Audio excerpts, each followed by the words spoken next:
नमस्कार, headline 24 news में आप सभी का स्वागत है और मैं हूं आपके साथ भारती लोधी। आइए बढ़ते हैं खबरों की ओर। बुध गया महाबोधि महाविहार मुक्ति आंदोलन के समर्थन में दी बुद्धिस्ट सोसाइटी ऑफ इंडिया के अंतर्गत पूज्य भंते धम्म शिखर और पूज्य भंते देवानंद के नेतृत्व में 20 अगस्त 2025 को मध्य प्रदेश के महू अंबेडकर नगर से प्रारंभ शांति मशाल धम्म रैली, जो कि मध्य प्रदेश के विभिन्न शहरों का भ्रमण करने के पश्चात 28 अगस्त को शाम 6:30 बजे भोपाल के डॉक्टर बाबा साहब अम्बेडकर जयंती मैदान में परम पूज्य बोधिसत्व डॉक्टर बाबा साहब अम्बेडकर की आदमगद प्रतिमा पर माल्यार्पण कर उन्हें मान वंदना देकर पूज्य भंते द्वारा हाथ में प्रज्वलित मशाल लेकर शांति मशाल धम्म रैली प्रारंभ हुई।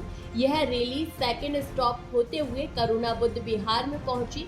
करुणा बुद्ध विहार में इसका भव्य स्वागत किया गया। इस अवसर पर यहां आयोजित धम्म सभा को पूज्य भंते धम्म शिखर ने संबोधित करते हुए कहा कि महाबोधि महाविहार की मुक्ति के लिए विगत 7 माह से सतत जारी आंदोलन का एक हिस्सा है। शांति मशाल रैली से प्रदेश में ही नहीं बल्कि पूरे भारत देश में बुद्ध धर्म अवलंबियों को जागरूक करने का प्रयास किया जा रहा है। इस कार्य को अंजाम देने के लिए देश के विभिन्न प्रदेशों में पूज्य भिक्षु संघ, अखिल भारतीय बुद्धिस्ट फोरम, समता सैनिक दल और विभिन्न बौद्ध संगठनों के सहयोग से कार्यक्रम संपन्न किया जा रहा है।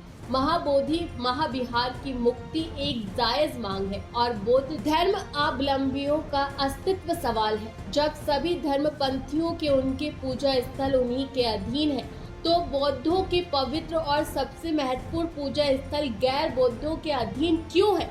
बड़ी विडंबना है कि आज हमें अपने ही पूजा स्थल को प्राप्त करने के लिए आंदोलन करना पड़ रहा है। इस अवसर पर विभिन्न बौद्ध संगठनों ने पदाधिकारियों मान इंजीनियर धम्मरत्न सोम कुंवर, ट्रस्टी राष्ट्रीय महासचिव BSI डॉक्टर मोहनलाल पाटिल, राष्ट्रीय महासचिव RPI बावन जंजाले, रामू गजभिये, UG जबरे, चिंतामन पगारे, मनोज मानिक, कैलाश बिले आदि संबोधित करते हुए महाबोधि महाविहार मुक्ति आंदोलन को पूर्ण समर्थन देते हुए उसे मुक्त कराने का संकल्प लिया।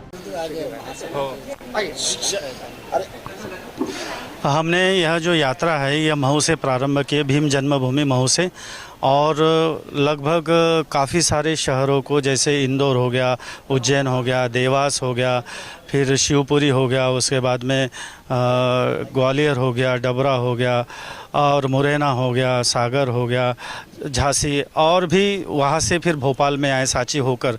तो इस तरह से ये जो शांति मशाल यात्रा जो निकाली जा रही है, ये प्रतीक है लोगों के भीतर की शांति का, ये प्रतीक है मैत्री का, ये प्रतीक है करुणा का, ये प्रतीक है प्रज्ञा रूपी जागृति का। और उस प्रतीक को जगाने के लिए हम कोशिश कर रहे हैं। उसके पीछे का जो मकसद है कि महाबोधि महाविहार जो महंतों द्वारा अतिक्रमण किया गया है, उस महाबोधि महाविहार की मुक्ति के लिए, और 1949 जो BT एक्ट है, 1949 जो है मंदिर बोध गया प्रबंधन एक्ट है, उस एक्ट को निरस्त करने के लिए हमने यह जो है ये यात्रा निकाले है। और हमारी सरकार से मांग है कि महाबोधि महाविहार जो बौद्धों की विश्व विरासत है, बौद्धों की धरोहर है, तो ये बौद्धों की धरोहर जो है ये बौद्धों को वापस करना चाहिए, वापस लौटाना चाहिए। पूज्य भदंत अनागारिक धम्मपाल जी ने इस आंदोलन को 1891 में प्रारंभ किया और तब से लेकर आज तक के 134 वर्ष हो चुके हैं और निरंतर यह आंदोलन चल रहा है।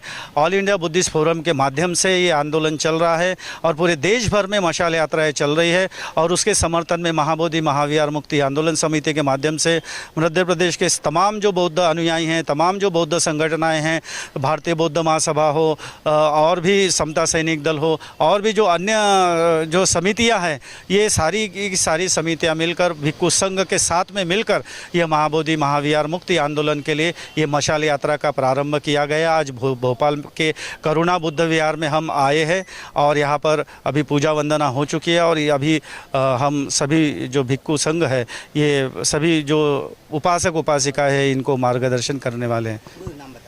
मेरा नाम भदंत धम्मशिखर हैं और मेरे साथ में पूज्य भदंत देवानंद जी है, पूज्य भदंत कौंडिन्य जी है, पूज्य भदंत शीलानंद जी है, पूज्य भदंत सुभद्र जी है। ऐसे तमाम जो भिक्खु है जो हम साथ में चल रहे हैं, हमारे साथ में कई सारे उपासक भी निरंतर चल रहे हैं। और यह हम संदेश देना चाहते हैं कि हम किसी व्यक्ति का विरोध नहीं कर रहे हैं, हम केवल शासन प्रशासन से यही मांग कर रहे हैं कि महाबोधि महाविहार जो है उसे मुक्त किया जाए। हमारा विरोध शासन प्रशासन का भी नहीं है। वो जो काला कानून है 1949 बीटी एक्ट जो है, इस काले कानून का हमारा विरोध है। बौद्धों की विरासत बौद्धों को लौटाई नहीं जा रही, इस बात का विरोध है। यही हम जताना चाहते हैं और मैत्रीपूर्ण तरीके से और शांति तरीके से और कानून को पालन करते हुए यही हम भी लड़ाई लड़ रहे हैं, अभी तक तो आपको इंसाफ नहीं मिला है। शासन प्रशासन ये सब चीज़ देख रहा है, इसके बावजूद भी मूर्खदस्त बना हुआ है।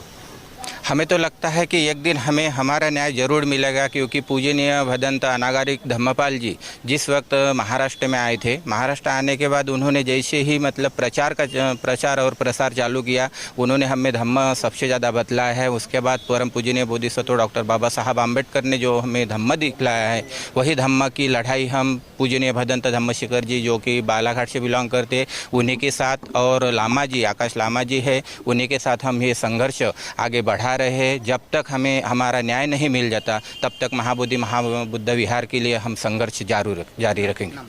पूजनीय भदंत देवानंद, नागपुर से बिलोंग कर। आज यहाँ भोपाल में महाबोधि महाविहार को मुक्त करने और बीटी एक्ट को रद्द करने के लिए आंदोलन चल रहा है। उसी संदर्भ में यहाँ पे आज रैली निकाली गई और ये कार्यक्रम रखा गया। पूरे देश के अंदर में ये हमारी धम्म यात्रा निकाली जा रही, ताकि भारत सरकार पे हम लोग प्रेशर डालें और वो बीटी एक्ट रद्द करके महाबोधि महाविहार को मुक्त करें।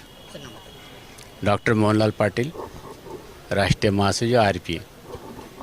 स्वागत किया, मसाले यात्रा भी निकाली। जी, आपको विदित होगा कि संपूर्ण भारत देश में जो हमारा बोध गया में महाबोधि विहार है, उसको मुक्ति के लिए हमारा all India Buddhist forum, Buddhist society of India और अखिल भारतीय भिक्षु संघ के द्वारा ये प्रयास किया जा रहा है और जन जन तक इसका संदेश पहुंचा रहे हैं कि ये महाबोधि विहार बौद्धों का है और बौद्धों को ही मिलना चाहिए। और इसका जो पुराना एक्ट जो है बीटी एक्ट 1949, इसको रद्द करने की मांग हम जगह जगह कर रहे हैं। शासन प्रशासन के संज्ञान में आए, हमारे प्रधानमंत्री राष्ट्रपति के संज्ञान में आए, ताकि इसका निराकरण हो, सरकार हमारी बात सुने। यही हम सभी का और भारत देश के समस्त बुद्धिस्ट का प्रयास है। मैं धम्मरतन सोमकोर बुद्धिस्ट सोसाइटी ऑफ इंडिया का ट्रस्ट हूँ और राष्ट्रीय कोषाध्यक्ष भी हूँ। फिलहाल के लिए इस खास खबर में इतना ही। देश विदेश की तमाम बड़ी खबरों को जानने के लिए देखते रहें हेडलाइन 24 न्यूज। नमस्कार।